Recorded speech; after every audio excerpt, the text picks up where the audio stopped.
Assalamualaikum warahmatullahi wabarakatuh.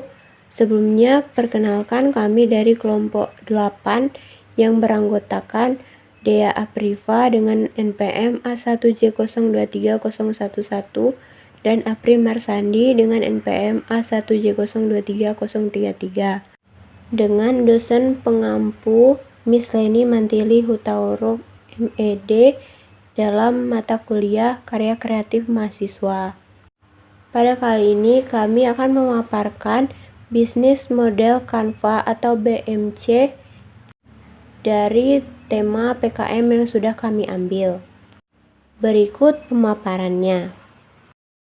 Baiklah, saya akan menjelaskan bisnis model Canvas atau BMC yang pertama, yaitu untuk antisipasi penyebaran hoaks terkait konten palsu dalam media sosial. Yang pertama itu ada customer segment atau segmentasi pelanggan. Yang pertama ada masyarakat umum yang aktif menggunakan sosial media. Yang kedua, pengguna media sosial yang peduli dengan kebenaran informasi. Dan yang ketiga ada organisasi dan lembaga yang berfokus pada pengembangan dan pencegahan hoaks. Yang kedua ada value proposition, yaitu proporsi nilai, di mana ada pengenalan dan edukasi tentang cara mengenali hoaks. Selanjutnya ada aplikasi dan alat bantu untuk membedakan informasi yang benar dan yang palsu. Kemudian ada layanan pelacakan dan analisis konten palsu. Yang terakhir ada komunitas online yang aktif dalam mengidentifikasi dan menangani hoaks. Yang ketiga ada channel atau saluran pemasaran. Yang pertama itu ada media sosial, terdiri dari Facebook, Instagram, Twitter, TikTok, dan lain-lain. Selanjutnya ada situs web dan blog yang berfokus pada pencegahan hoaks. Selanjutnya ada aplikasi mobile untuk mendeteksi hoaks dan kolaborasi dengan influencer atau konten kreator yang peduli dengan kebenaran. Kemudian ada customer relationship atau hubungan antar pelanggan, yaitu ada komunikasi langsung melalui sosial media untuk memahami kebutuhan pelanggan. Yang kedua ada program edukasi dan pelatihan untuk meningkatkan kesadaran masyarakat tentang hoaks. Dan yang ketiga ada layanan dukungan pelanggan untuk membantu mengidentifikasi dan menangani konten palsu. Yang kelima ada revenue stream atau sumber pendapatan. Yang pertama itu ada dari iklan dan sponsor yang terkait dengan pencegahan hoaks.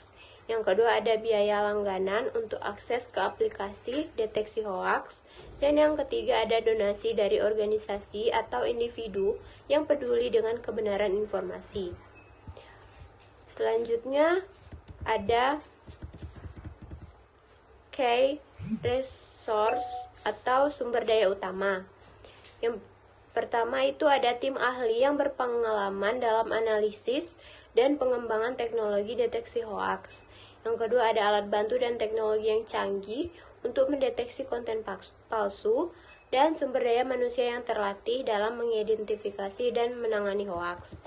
Selanjutnya yang ketujuh ada key activities atau aktivitas utama, di mana di sini ada pengembangan dan pembaruan teknologi deteksi hoaks.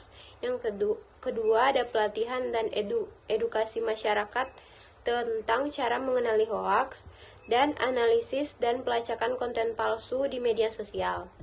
Yang kedelapan ada key partner atau mitra utama. Di dalam ini ada organisasi yang berfokus pada pencegahan hoaks dan kesadaran masyarakat.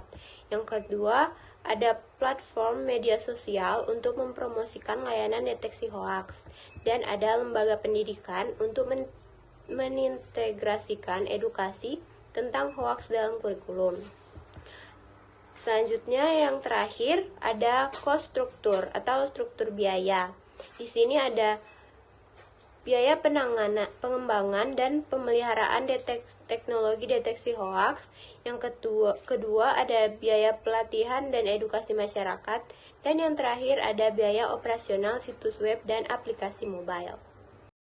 Baiklah, saya akan melanjutkan bisnis model kanvas atau BMC, yaitu yang kedua, pembuatan keripik batang pisang atau keripik tangpi guna mengurangi limbah serta memberi nilai jual bermanfaat untuk meningkatkan perekonomian masyarakat. 1. Customer segmentasi pelanggan masyarakat. 1. Masyarakat lokal yang peduli lingkungan dan ingin mengurangi limbah. 2. Konsumen yang mencari produk makanan sehat yang berkelanjutan. 3. Pelanggan yang berminat dengan produk lokal dan berdaya saing. 2. Globalisation. Proposisi nilai. 1. Produk keripik pisang dibuat dari limbah pisang, mengurangi limbah, meningkatkan nilai jual. 2. Produk sehat dan berkelanjutan karena menggunakan bahan alami. 3. Harga kompetitif dan kualitas tinggi. Yang ketiga, kandes saluran pemasaran. 1. Toko-toko yang mendukung produk lokal berkelanjutan. 2. Pasar tradisional dan bazar untuk meningkatkan fasilitas produk. 3. Media sosial untuk promosi dan interaksi langsung dan pelanggan. Baik, yang keempat, customer relation, hubungan pelanggan. Komunikasi. 1. Komunikasi langsung, memulai media sosial untuk mengalami kebutuhan pelanggan.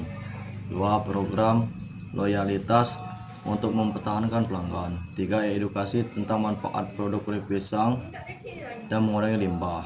Yang kelima, revenue segment, sumber daya pendapatan. Yang 1. Penjualan keripik pisang secara langsung dan melalui toko-toko. Kedua, kerjasama dengan restoran dan kafe untuk menawarkan produk sebagai pilihan sehat. Yang keenam, customer, sumber daya utama. 1. Bahan baku pisang segar. Yang kedua, mesin pengolahan keripik yang efisien. Yang ketiga, tim berpengalaman dalam pengelolaan makanan dan pemasaran. 7. Key activity, aktivitas utama. 1. Pengelolaan pisang menjadi keripik dengan proses yang higienis. 2. Promosi produk melalui media sosial dan FT lokal. 3. Pengembangan kemitraan dengan toko-toko. 8. Key partners, mitra utama. 1. Petani pisang untuk memastikan ketersediaan bahan baku. 2. Toko-toko dan restoran untuk menjual produk. 3. Lembaga lingkungan untuk mendukung program berkelanjutan. Yang kesembilan, cost struktur biaya. 1. Biaya bahan baku pisang. 2. Biaya operasional mesin pengolahan. 3. Biaya promosi dan pemasaran. Baiklah, itulah tadi bisnis model kanvas atau BMC, pembuatan keripik pisang atau keripik tangpi. Baiklah, saya akan melanjutkan tema yang ketiga, yaitu bisnis model kanvas atau BMC untuk edukasi meningkatkan kesadaran masyarakat akan resiko perjudian online. Yang pertama ada customer segment atau segmentasi pelanggan. Di sini ada mahasiswa umum yang aktif menggunakan media sosial. Yang kedua ada pelajar dan mahasiswa yang rentan terhadap perjudian online. Yang ketiga ada orang tua yang peduli dengan keamanan dan kesadaran anak-anak mereka. Dan yang keempat ada organisasi dan lembaga yang berfokus pada pengembangan dan pencegahan perjudian online. Yang kedua itu ada value proposition atau proporsi nilai. Yang pertama ada edukasi yang komprehensif tentang risiko perjudian online termasuk dampak keuangan, mental, dan sosial. Yang kedua ada aplikasi atau alat bantu untuk membedakan informasi yang benar atau yang palsu terkait tentang perjudian online. Yang ketiga ada layanan pelacakan atau analisis konten palsu yang terkait dengan perjudian online. Yang terakhir ada komunitas online yang aktif dalam mengidentifikasi dan menangani konten. Yang ketiga ada channel atau saluran pemasaran Yang pertama itu dari media sosial seperti Facebook, Instagram, Twitter, TikTok, dan lain-lain. Selanjutnya ada situs web dan blog yang berfokus pada pencegahan perjudian online. Kemudian ada aplikasi mobile untuk deteksi perjudian online dan kolaborasi dengan influencer atau konten kreator yang peduli dengan informasi tersebut. Yang keempat ada customer relationship atau hubungan pelanggan, di mana ada komunikasi langsung melalui media sosial untuk memahami kebutuhan pelanggannya. Kemudian ada program edukasi dan pelatihan untuk meningkatkan kesadaran masyarakat tentang risiko perjudian online itu sendiri. Kemudian yang terakhir ada layanan dukungan pelanggan untuk membantu mengidentifikasi dan menangani konten terkait perjudian online. Yang kelima ada revenue stream, yaitu sumber pendapatan. Yang pertama dari iklan dan sponsor yang terkait. Kemudian ada biaya langganan untuk akses aplikasi deteksi. Yang ketiga ada donasi dari organisasi atau individu yang peduli. Dan biaya pelatihan dan edukasi yang disediakan oleh lembaga pendidikan. Yang keenam ada key resources atau sumber daya utama. Yang pertama itu tim ahli yang berpengalaman dalam analisis dan pengembangan teknologi deteksi perjudian online. Yang kedua itu ada alat bantu dan teknologi yang canggih untuk mendeteksi konten. Yang ketiga ada sumber daya manusia yang terlatih dalam mengidentifikasi dan menanganinya. Yang ketujuh itu ada key activities atau aktivitas utama, yaitu yang pertama ada pengembangan dan pembaruan teknologi deteksi perjudian online. Yang kedua ada pelatihan dan edukasi masyarakat tentang perjudian online. Yang selanjutnya ada analisis dan pelacakan konten di media sosial dan kerjasama dengan komunitas, lembaga pendidikan, dan pihak yang berwenang untuk memantau dan mencegah aktivitas perjudian online.